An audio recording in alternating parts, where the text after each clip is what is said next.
I've had the privilege of talking to many of your Republican colleagues, and they've offered the same sentiment that every state is a border state, regardless of where you live.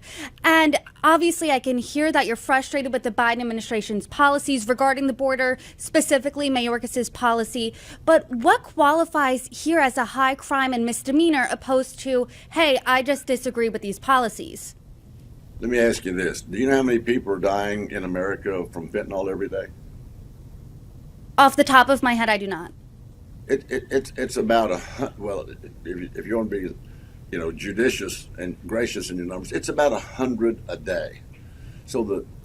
There's operational control of the border, all right, but it's the drug cartel that has operational control.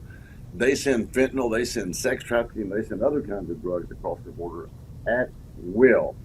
Mayorkas has done nothing. The president has done nothing to reinstitute the Romanian policy, Mexico policy, to stop the parole policy, to stop the catch and release policy, and then also to build a wall.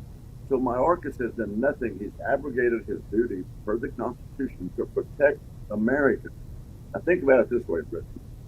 If you've got 100, some people say as high as 300 people a day, just now, dying from fentanyl every day. 18 to 45 is 18 to 45 is the highest killer I can ever even remember.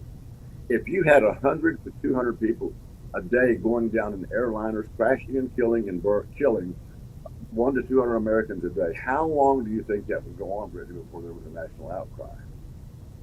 I mean, probably not long at all.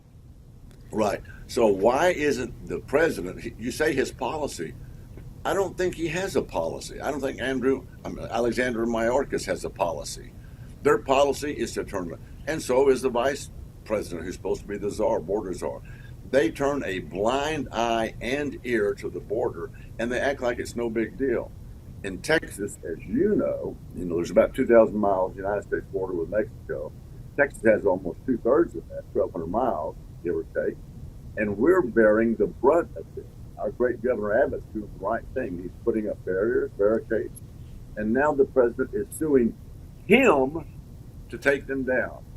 The president's not protecting our border. Now he's trying to prevent the governor of the great state of Texas from protecting the border. I'll use this word, it's blasphemy. I do want to ask you about a bipartisan border deal coming out later, but I want to quote someone and then get your reaction to that, because Fox News' legal analyst Jonathan Turley said this about the Mayorkas impeachment. Secretary of Homeland Security Alejandro Mayorkas has been denounced as dishonest, duplicitous, and derelict by his critics. In my view, all of those things are manifestly true. It is also true, in my opinion, that none of those things amount to high crimes and misdemeanors warranting his impeachment. When you hear that, what's your reaction? Again, I go back to the question that I posed earlier. If there's 1,000 people a day, or whatever it is, it's 100 people a day. I'm sorry, being killed, injured, maimed, and there's also sex crimes, rape, there's violent assault, homes that are burglarized, cars that are stolen.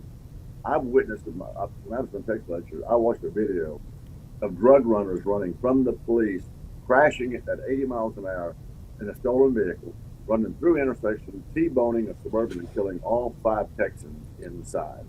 When you've got somebody that is sworn to uphold the Constitution, protect Americans, the number one priority, and they don't do it, then I think they've abrogated their duty and their responsibility. They've violated their oath, and they, rightfully so, should be removed from office.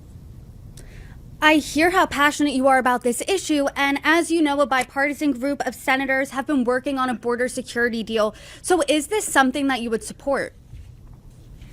I haven't seen it yet, but from what I hear, no. And what are you hearing that you can't get on board with this? Because as you know, it is bipartisan. Well, bipartisan, Mark Twain had an interesting observation, Brittany. He once said that oftentimes the majority simply means that all the fools are on the same side. Okay, so maybe that's applicable in this instance too. When their plan, as I've been told, says that they'll guarantee that 5,000 can come across the border. Well, our lights are off here, but we'll get them fixed. That 5,000 a day can come across the border illegally. Now, people say sometimes, Randy, you don't like immigration. You just don't like immigration. You're against immigration. I said, no, that's not true. My great grandfather and my grandfather came over on the boat from Germany. I wouldn't even be here if it wasn't for immigration. But they did it the right way. Again, we cannot be the charity for the world.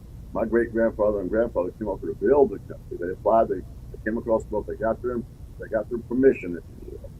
And for those who want to come to here illegally, what does that say to the people who are waiting in line, who are doing it the correct way, and they're just bypassing all of that?